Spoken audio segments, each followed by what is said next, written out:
Today is 667 day that I'm here to share lessons to learn, and I'm learning. I hope this will support your dreams, your goals, allow you to become the person that you want to become. Today I want to speak about destructive myths, destructive beliefs that people have in their mind that are really stopping them to pursue the things that they want, to learn things that they want. And I will share 12 things, 12 destructive beliefs and myths that might be that you potentially have as well. And one of those beliefs might be that it's sabotaging you moving forward. And you are stuck in the same place because of one of those beliefs.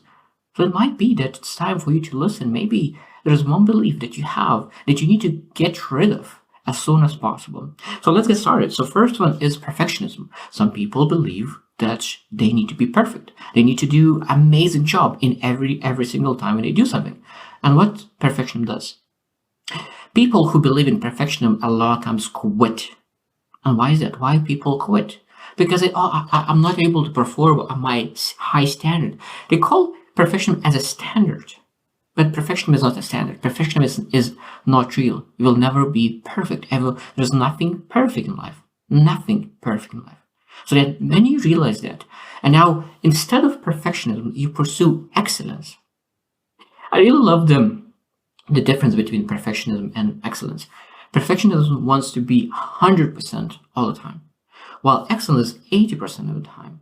So that means that you're able to make mistakes, you're able to not perform at your best, you're able to really do something that is not based on your standard. What you need to do is do your best.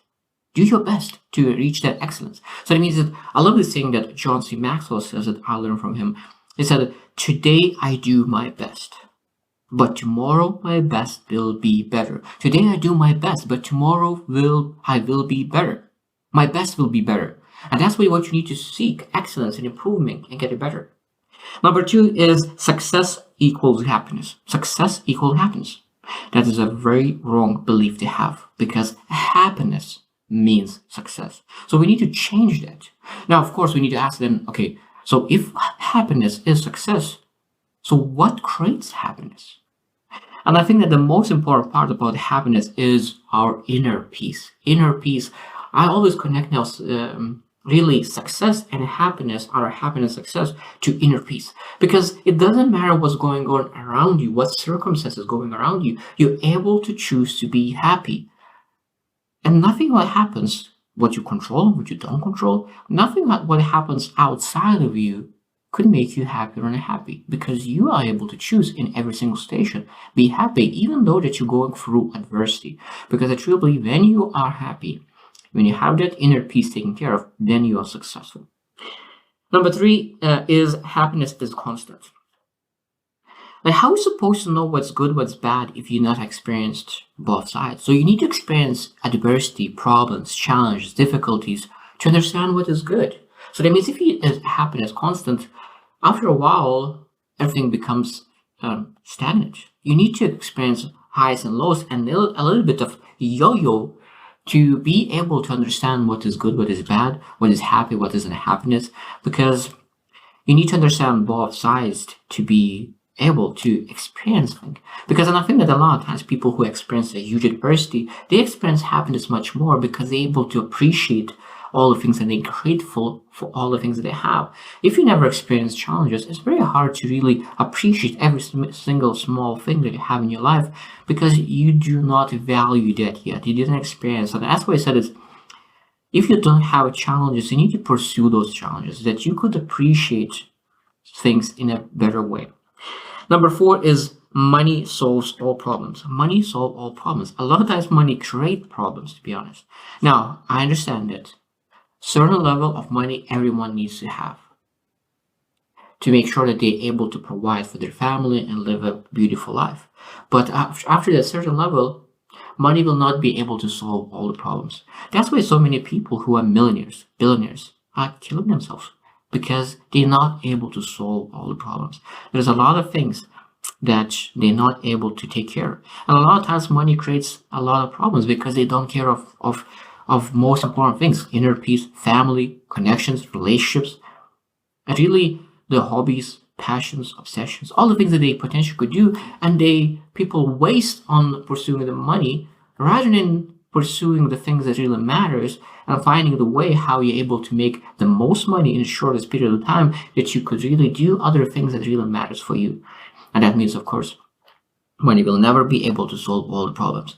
It solves a lot of problems, but not all of them. Money is important, but money is important only for to have the things that you want. If you care about your family, you still need to have money, but you making money not just to make money, but to really provide for your family. Number 5 is you should follow a linear path. Yeah, like it's a lot of times people learn to live one way because that's how people live. So finish school, go to college, get a job, buy a house, get babies, and live your life. And if someone is falling out of that linear path, then it seems as weird. Now, of course, people now opening up to different ways of living and really start to see that there's so many different ways of living. And if someone is choosing different path, ups and downs, that's okay because that's the way how they want to live and that's the way how they want to pursue life. And maybe there's something that to 30, 35, maybe they want to travel for 5, 6 years, explore the world, then settle down if that's what they want to do, and then start building a family. And that is totally okay. It's based on every single person because if you want stability and settle down early on, that is it's important and you're able to do that. But you need to ask, do you want to do that for yourself or just for the view of others of you? And of course, if you want to do that for yourself, say, let's do that. If you say that this is what I want to do for others, of course, do what you want. Because I better will be by myself, but I will live true to myself than do something for others people and then feel that I'm doing something for myself.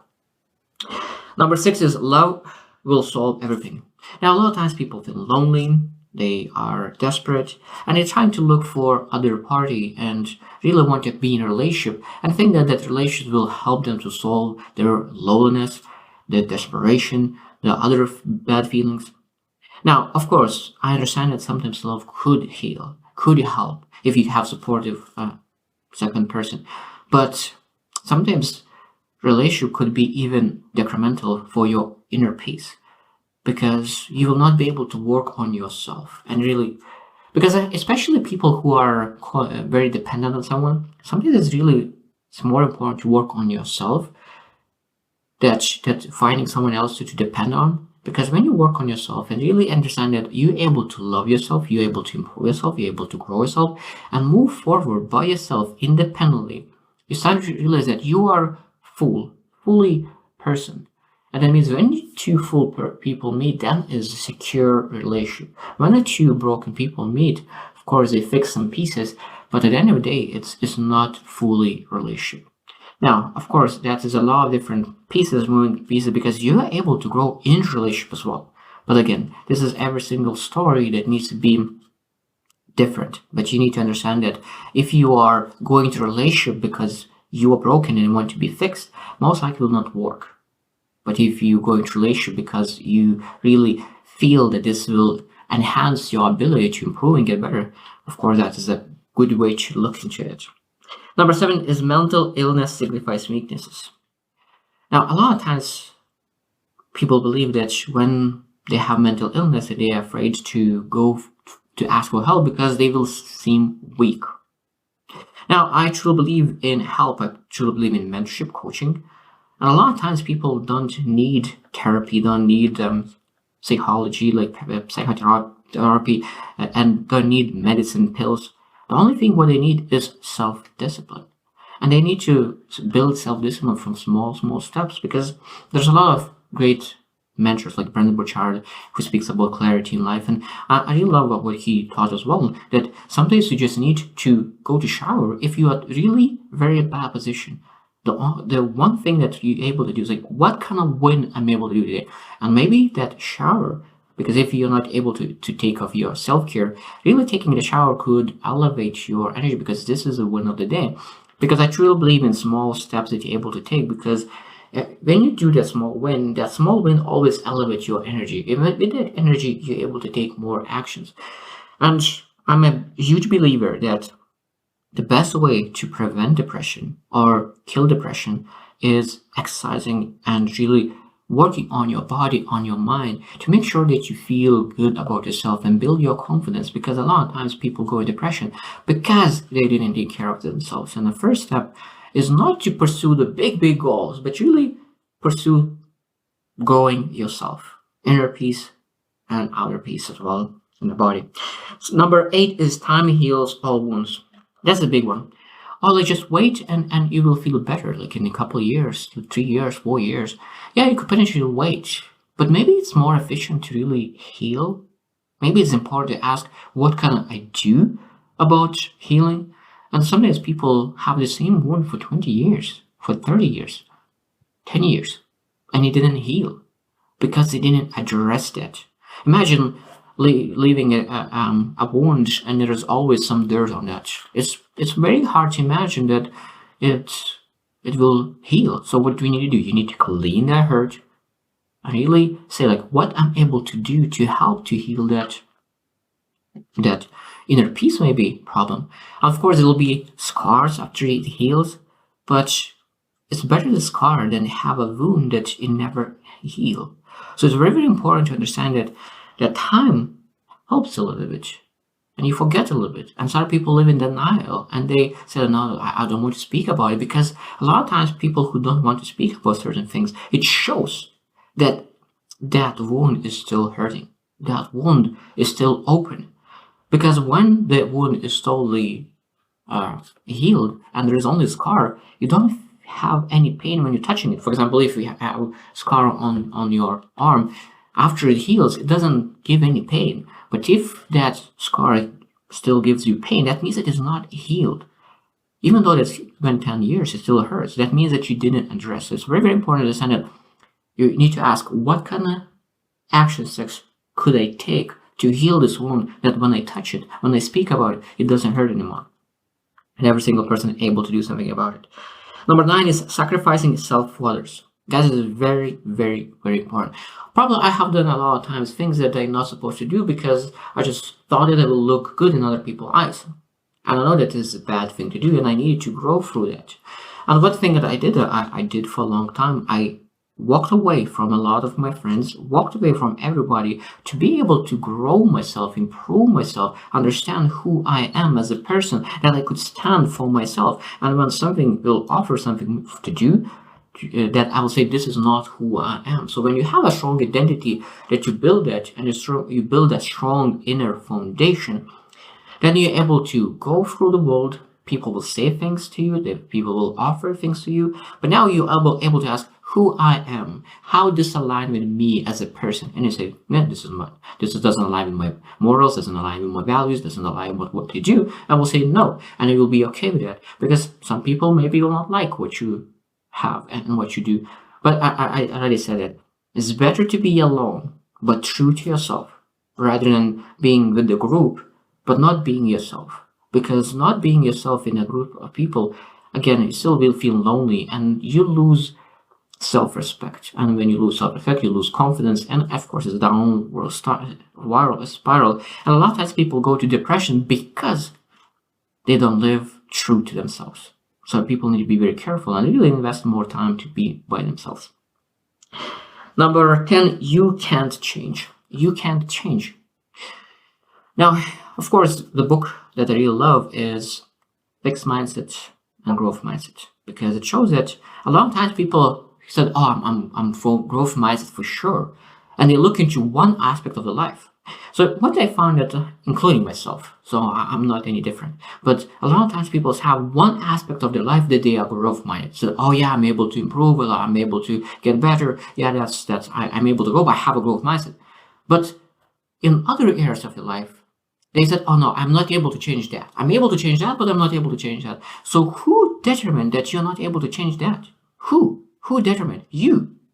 So it means if you determine that you're able to change, maybe you're able to ask other people who knows better and who are role models, who are mentors, coaches, guides in that specific area, and ask where you started in communication. If you're bad communication, where you started in communication. And they most likely will say that, oh, I was so terrible. I needed to learn so many things. I did so many mistakes. And you realize that, oh, they are so good at communication. Now and they came from such a bad communication. So maybe means I'm bad as well. Maybe I'm able to take exactly the same steps as they did and get where they are. So that means a lot of times when you say something, I cannot change that, you need to question it. You need to ask other people and really look for people who overcome things. And you will find that 99% of things that you said that you are not able to change, you are able to change. And the only thing that is stopping you, that limiting belief, believing that you are not able to change a specific area of your life. 11 is social media represents reality. Social media represents reality. Now, a lot of times, people put 1-2 videos a day that probably will be like 30 seconds, maybe even a minute. So that means when you're looking at one person's life, you're able to see 1 minute, 30 seconds of a person's life, while they have 24 hours. So that means you have image of someone else's life based on 1 minute of their life every single day. 1 minute. So that means that you need to say that, okay, I don't know, 23 hours, 59 minutes, what are they doing? A lot of times, people put something magnificent in that minute that they did for a couple of minutes, and that's it. And people believe that their life is great. A lot of times, that's not right. A lot of times, people who put a lot of time from information on their social media is because they need attention. They lack attention. They need something support. They're looking for some validation, external validation. And that means it shows that sometimes, of course, that is not all the time. I don't put that if someone is putting on Instagram, that means that they are lacking something. But a lot of times it could be that they're lacking something as well. So that means you're not supposed to judge based on that 1 minute how other person lives. And you need to start saying, okay, how I need to live my 24 hours instead of looking at other people 1 minute to really live a beautiful life. 12 is fear of failure is justified. Now, a lot of times people say, oh, you're afraid to take action. Yeah, like just grow yourself and then pursue. No, I truly believe that we need to push each other to take action, move forward, go through fear. Because this one is, I'm pretty good. Really, I'm not afraid to take action. Sometimes I even say that I'm not afraid of the things that I'm afraid of. I'm not afraid that I'm afraid of. So it means I did a lot of times that I was scared to death. But I did it anyway. Because I know that every single time when you do something that you're afraid of, you develop, you grow, you get better. And next time when you do the same thing, you feel a little more comfortable, because one of the best things to overcome fears is to have that exposure to the things that you are fearful. And that exposure is one of the best things to really to overcome the fear. Because I think that a lot of times when you have a fear of something, one of the best way to really to overcome that fear is to create another fear that you can create an even bigger fear. For example, fear of speaking with people. That could potentially be a big fear. But now imagine what happens if you don't speak with people. And what happens then? For example, you want to start a business and you have a fear of losing money, losing something. But now you look into the other side. What happens if you don't do that? What happens? And then you are able to imagine all the regrets, all the things that you didn't achieve, and all the feeling, emotion that you have because you didn't do that. And fear of regret is, for me, much bigger, much higher than any other fear that I might feel. Because I really am fearful, super fearful of regret. I don't want to feel that emotion. And that's why I do all other things that I'm fearful rather than waiting for that fear of regret. And I think that a lot of times when you able to switch, because it's very hard to go to fear, but when you run away from fear of regret, it's much easier to move to some smaller fear. And it helps me, so I hope that it will help you as well to overcome some fears that you're not able to pursue now because they still are in your mind looking and procrastinating because of the fear. And you say, I still need to do some research. Because one of the biggest things I found that procrastination is a lot of times just a sign that you are fearful and you always, I don't have enough information. And that I don't have enough information is just saying that I'm fearful to take action with the information that I have because I might fail. So it's better to choose take action, because when you take action, you get the information that you need. So this is the 12 things that really stops people to take action, to really move forward, to pursue life in a more meaningful way.